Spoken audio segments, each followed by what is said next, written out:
एक समय की बात है, एक छोटे से गांव में रिया नाम की एक प्यारी लड़की रहती थी। रिया को पढ़ाई और कहानियां पढ़ने का बहुत शौक था, लेकिन उसके पास ज्यादा किताबें नहीं थीं।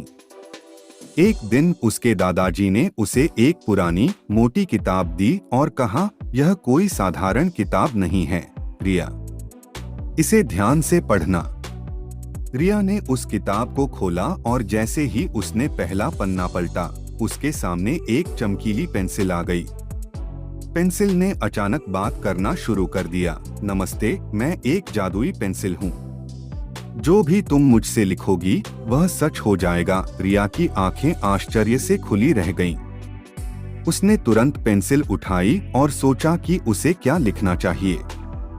उसने सोचा, अगर मेरे पास बहुत सारी किताबें हों तो कितना अच्छा हो।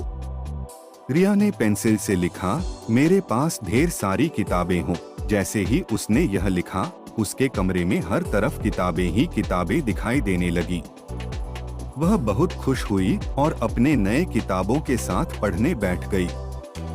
लेकिन जैसे ही उसने दूसरी किताब उठाई, उसने देखा कि वह किताब खाली थी। उसमें कोई शब्द नहीं थे। रिया परेशान हो गई। पेंसिल फिर से बोली, रिया, याद रखना, जो भी तुम चाहोगी उसकी जिम्मेदारी भी तुम्हारी होगी। रिया को समझ में आ गया कि बिना मेहनत के कुछ भी पाना सही नहीं है।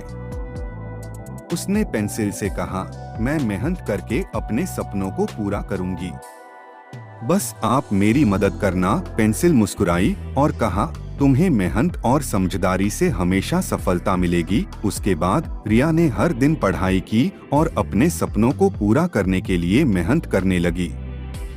यह कहानी बच्चों को सिखाती है कि मेहनत और जिम्मेदारी से ही हम अपने सपनों को पूरा कर सकते हैं।